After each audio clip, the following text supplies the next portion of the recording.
puntahan nyo na lang po doon sa isang vlog na yon. Vlog kanina yatang ano yun eh, gabi eh. The crying policeman noon, naging crying senator na ngayon. Diba to? Mamaya natin pag-usapan yan. Mamaya natin pag-usapan yan, mga bossing.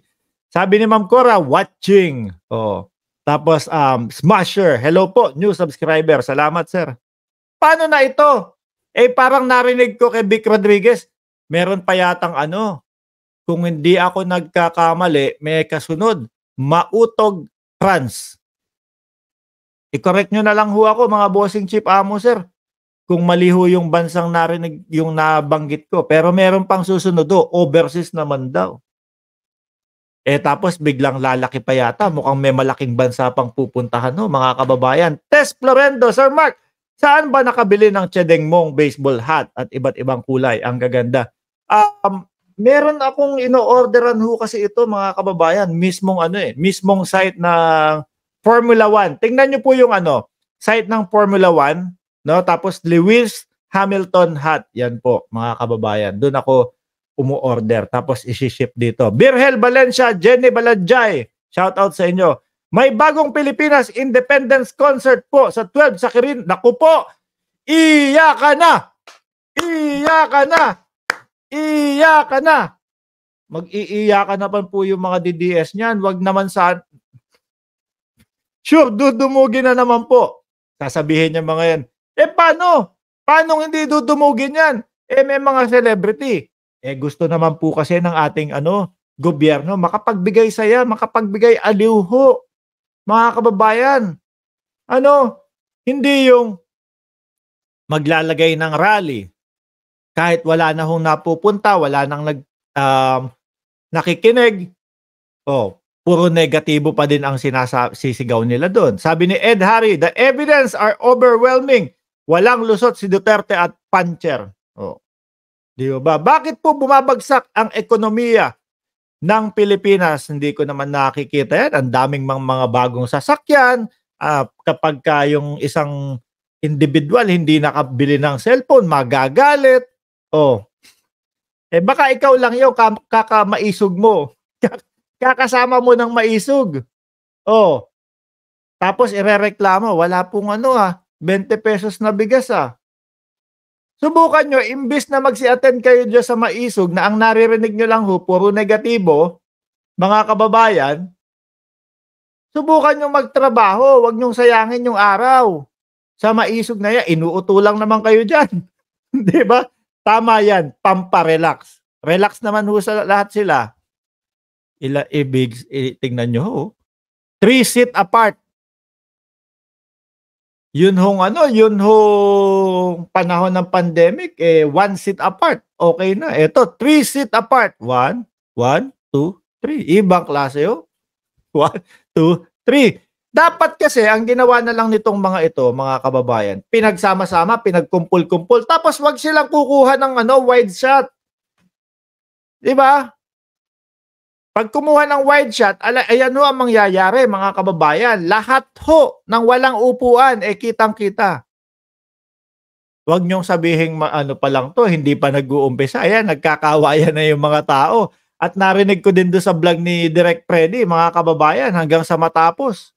Wala din talaga. Wala talagang pumunta daw ho. Paano na yan? Puro batikos, walang maipakitang ebidensya. Correct. Di ba ho? Ma'am Gracia Rodriguez, maraming salamat po sa inyong super sticker. Wala nang naniniwala dito sa mga ito, no? No? Mga nakakaawa na lang ho itong mga ito, mga kababayan. Biruin mo, pilit sila ng pilit. Ibagsak ang gobyerno. Paubos naman ng paubos. Kung sakali man, na ang purpose nyo dyan sa maisog.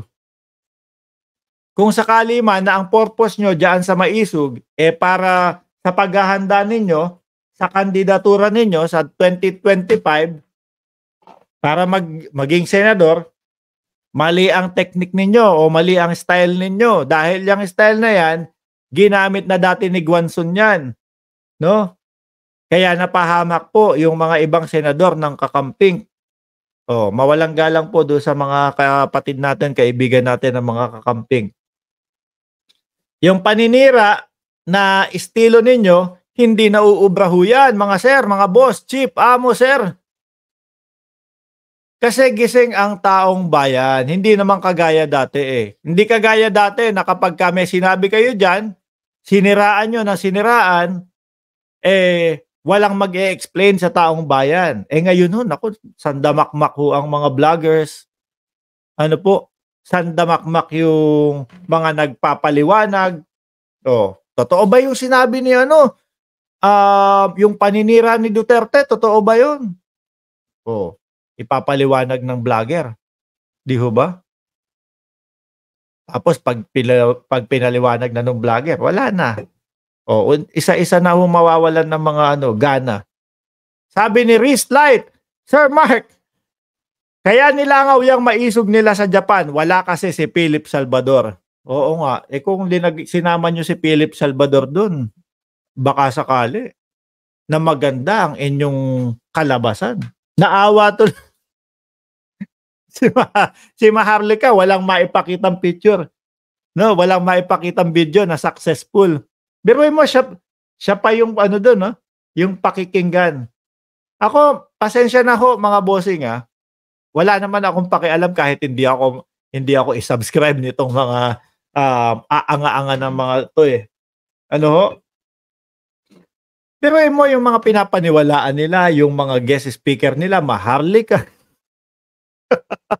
Walang ibang sinabi kundi pulboronic, walang maipakitang video.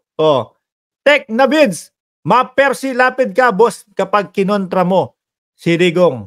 Okay lang ho. Walang problema kung ganyan ho talaga ang lakarin nila, mga bossing. At least alam ng mamamayang Pilipino na hindi tayo duwag kumontra kapag kami nakikita tayo na mali at mga irregularidad ho, mga kababayan. Ganun talaga ang buhay Di ho ba? Kapag ganun ang lakaran talaga nila, wala tayong magagawa. At least naipakita natin na hindi tayo aatras kapag may nakikita tayong mga irregularidad at mga maling nagagawa. Mga yan, Sir Mark Laglag, si Puncher. Paano ho yan? Kung eto mga botante ni Puncher, di lalong wala pa. Lalong panghihinaan na ho ng loob yun. Ano ho, mga bossing? Lalong panghihinaan ho ng loob yung si Boy Puncher. DDS na nga lang ho yung kanyang yung kanyang tawag dito, pag-asa. Tapos onti pa ng paunti ho, mga kababayan. Ala na. Naloko na. Nasiraan na ho ng bait, mga kababayan. Parang si Harry Roque po. Anyway,